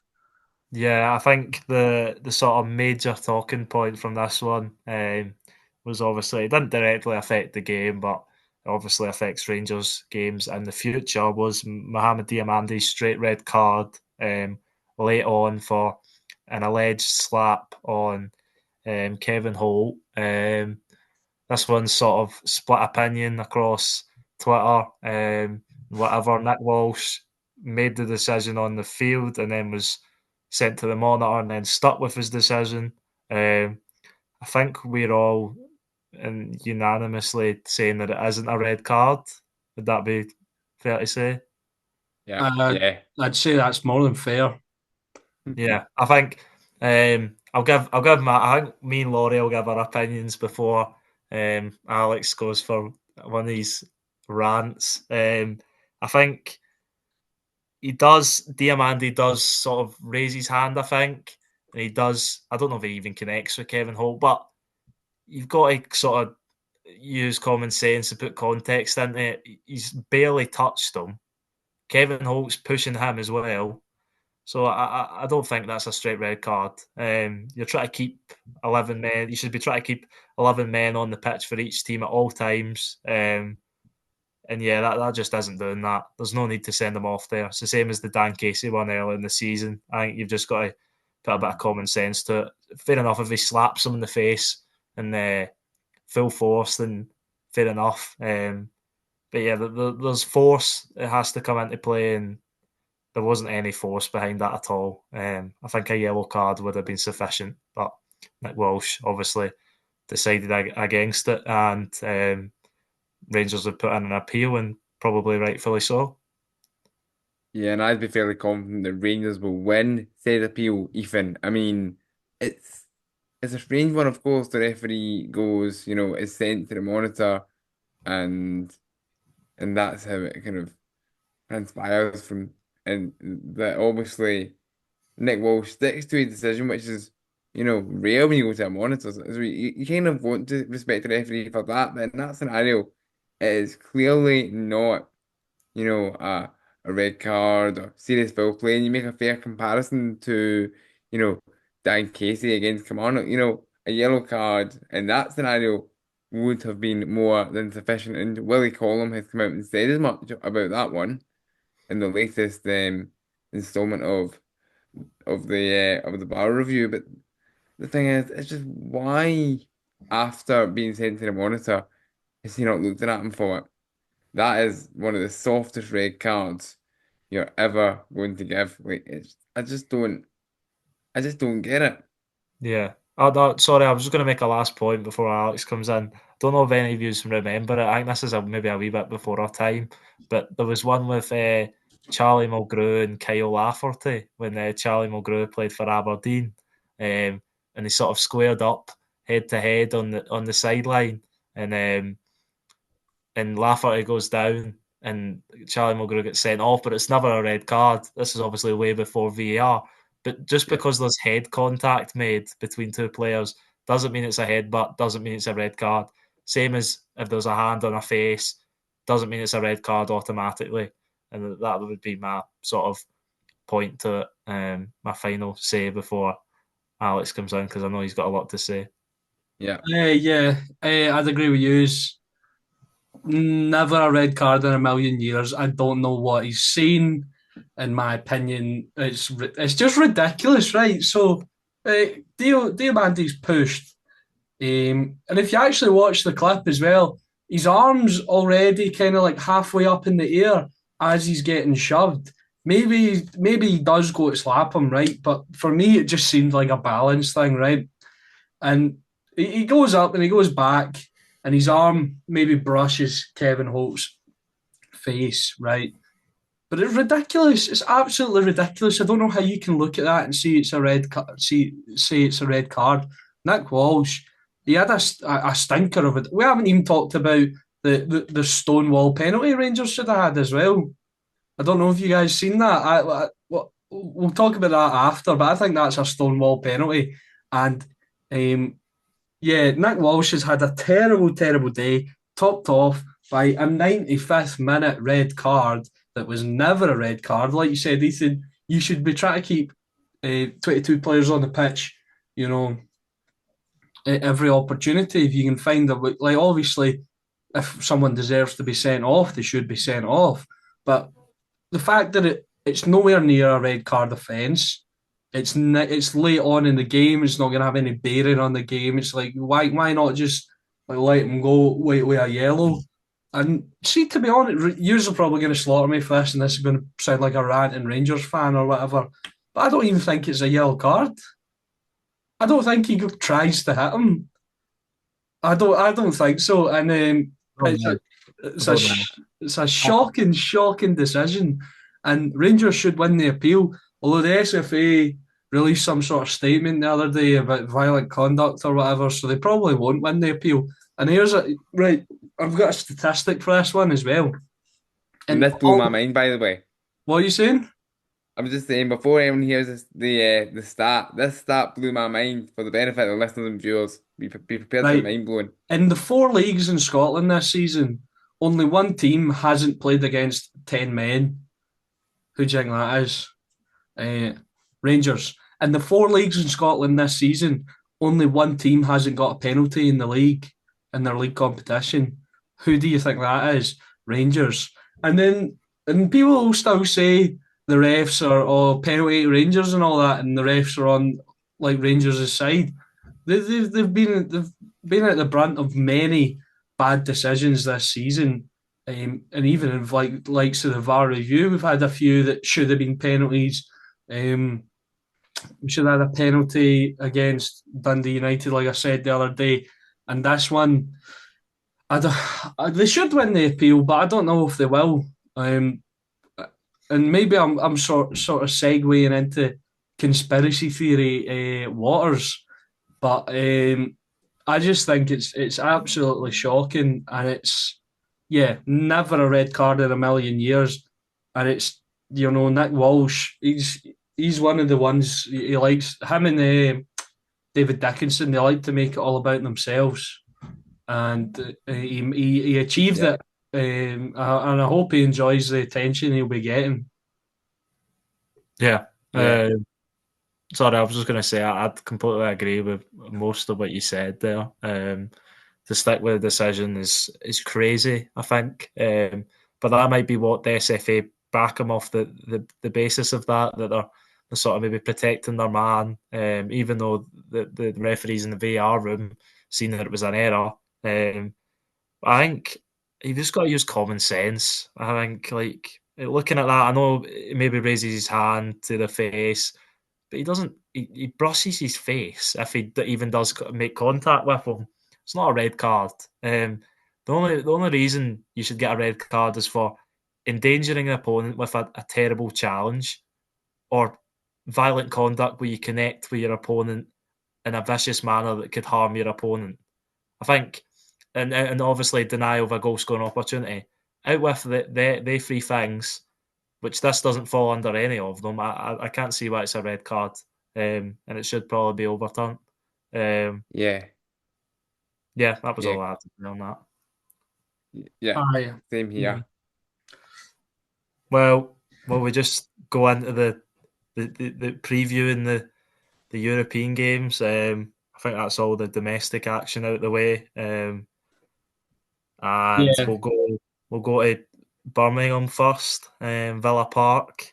Celtic travel there, obviously without Daizen Maeda through suspension, without Kyogo through. Chinky Tibo will go to the game. Possibly. And Obviously, sitting the Celtic end, yeah, well, he won't be sitting in Aston Villa in, will he? Obviously, tearing it up you at. get Uh, done. yeah, he will. Tearing it up at Birmingham. Um, But yeah, no Maeda through suspension, no Kyogo because obviously he's left. Can't include Jota because of the rule where you have to have the same squad as you did the whole group stage, which I think they need to take a look at that one personally, Aye. because I think it just delays any team any team in the European competitions doing business, because I think the Kyogo to Rennes one's been in the pipeline for a while. There was murmurs of it last week, and I think Celtic just kept him because they obviously need them for the Champions League.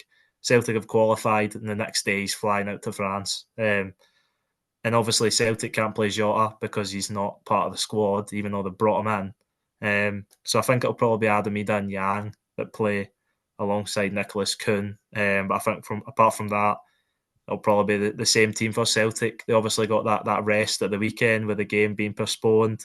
For Aston Villa, they've not quite hit the heights of last season domestically, but they're still well in the race for top four. And obviously they're doing very well in the Champions League. Still got a great chance at top eight, so they probably get more to play for than what Celtic have. But I think Brendan Rodgers will want to redeem himself because the last time he faced Unai Emery in the Champions League was when PSG. That was the first game when PSG came to Celtic Park and won 5-0 with the likes of Neymar, Cavani, and Mbappe, and then obviously they won 7-1, I think it was, in Paris. So I think Ben Rodgers will want to get one over Emery this time, but it won't be easy. And hopefully it should be a good game. But yeah, I think that's all I've really got to say on that one. I think it will be a good game. I think Yeah. it's about. I will say I think it's a good job Celtic beat Young Boys because on their day this Villa team is frightening. Yeah. Look at them now The- with the likes of Daniel. Obviously Daniel Malin can't play, but they've got really good attacking options there, and Unai Emery's a top manager, and I think he took a bit of abuse. Because obviously a lot of people like PSG, when he was at PSG, they just thought, oh, he was underperforming with that squad in the league he was in, and then and then obviously went to Arsenal and didn't do too well. But now back in the Premier League with Aston Villa, he's proven he's a top manager. And yeah, to be honest, I can't see Celtic winning this. No, I can't either. Nah, no, Um, unfortunately not. just a few sort of stats on Aston Villa. They're eighth in the Premier League, but they're only 4 points off of fourth place. In terms of the Champions League, I think they sit in ninth. Yeah, one goal difference outside of the top eight, so a win will likely be enough for them to qualify as a top eight team, which is obviously very beneficial. And you probably need a win from Aston Villa's point of view because there's lots of teams. I mean, let me Oh, look. Eighth sorry, place Leverkusen, a bit of 18th place. transfer news. This is coming from a fan page, so take it with a pinch of salt. But according to reports, English Premier League side Chelsea hold a keen interest in Rangers fullback Jeffrey and have already been in talks with Rangers. Oh, That's interesting. a very interesting one. Very That is interesting. that is very interesting. I wouldn't have seen that It's, coming. especially when Jeffrey, you could argue, kind of fell asleep for one of the goals against Man United when maybe the likes of Yeah, Chelsea would have been watching. So, yeah. yeah. His attacking qualities are undeniable, but as Alex mentioned, his defensive awareness and marking it sometimes is a bit questionable. But yeah, between Celtic and 18th on 12 points and Leverkusen and 8 on 13, that's 11 teams split by just a point, so it's so close. And Aston Villa will need to win to secure at top 8, so they will not be going into resting any players or whatever. And I think it will be a very tall order for Celtic. We'll give our predictions at the end, um, but I think we'll go into Rangers game unless you have anything else to say. Not think time to move on to Rangers against Union Saint-Gilloise, who I'm sure they've played previously, so could be another wee battle there. Yeah, Yeah, Rangers have played them previously in Champions League qualifiers. They suffered a 2-0 defeat in Belgium to them and then beat them 3-0 at Ibrox. So I think it should be a good game. I think it's one Rangers should win. And obviously, the prospect of top eight is still there.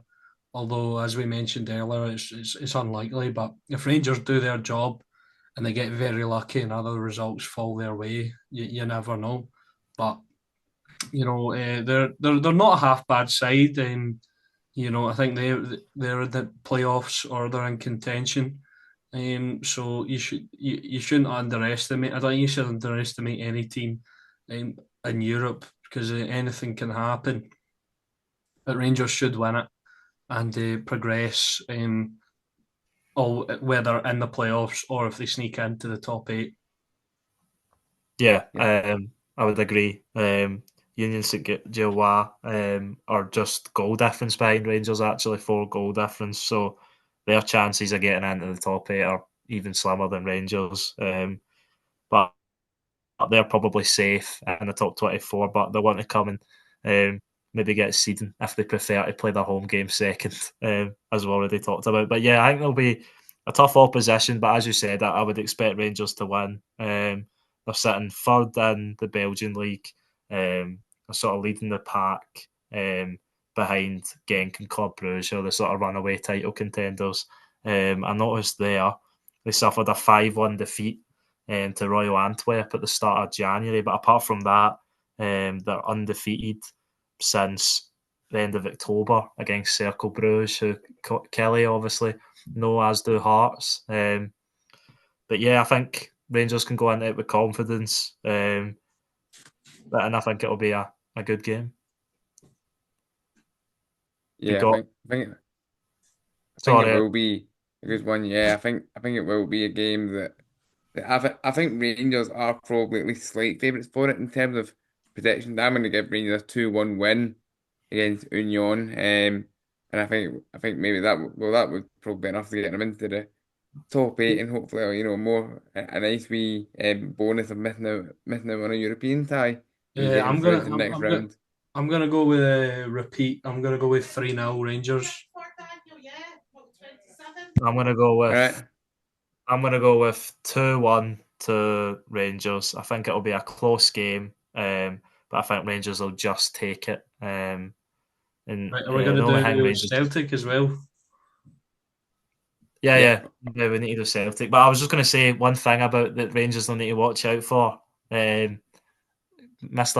Kevin McAllister's playing in the back line for Union St Gilloise, the brother of Alexis at Liverpool. No correlation to the man who's the main character in Home Alone, but Or the former Falkirk player as well, who's got a stand named after him at the Falkirk Stadium. There's a Kevin McAllister stand at Falkirk. I didn't even know that. But yeah, Celtic predictions. Sure there is. Celtic prediction, I'm saying 3-1 to Aston Villa. Me now. Yeah. Oh God. 5-0 to Aston Villa. No chance. To be fair, look what he did to Hibs a few years ago, though. Or last season. I No, think it was the that's start of Hibs. last season. That's Hibs. Celtic will concede 3 goals out with the 7 in Dortmund. So no, If my grandmother had wheels, she'd be a bike. yeah. I'm going to go the same as Laurie. I'm going to go 3-1 Villa. I think Celtic will just not have enough without Kyogo and Maeda with no replacements available. I will just say during my Rangers prediction, I'm sorry if people heard my mum shouting in the hall, but that's just my wee apology if people heard that. But yeah, No, that's all part of the podcast and from home. yeah, definitely. Well, it's been another enjoyable episode, a fun one. We've obviously, I think this has been going on for quite long, this episode, but we've covered everything. It's been brilliant to have all 3 of us back and have Laurie back Yeah. in the dugout. It's been a long one. Yeah, Yep. and well, thank you for watching. Thank you for following us on the socials. I think we've been posting a little bit more with the big transfer news that we've mentioned, and hopefully there'll be some more entertaining transfer news before Friday's deadline, is it? Yeah, Friday. And then we'll cover Friday. everything on Monday, next week's I'll be episode. doing my usual routine, having deadline day on the telly. Yeah. Checking Twitter all the time. So Yeah. Well, thanks for listening. Bye.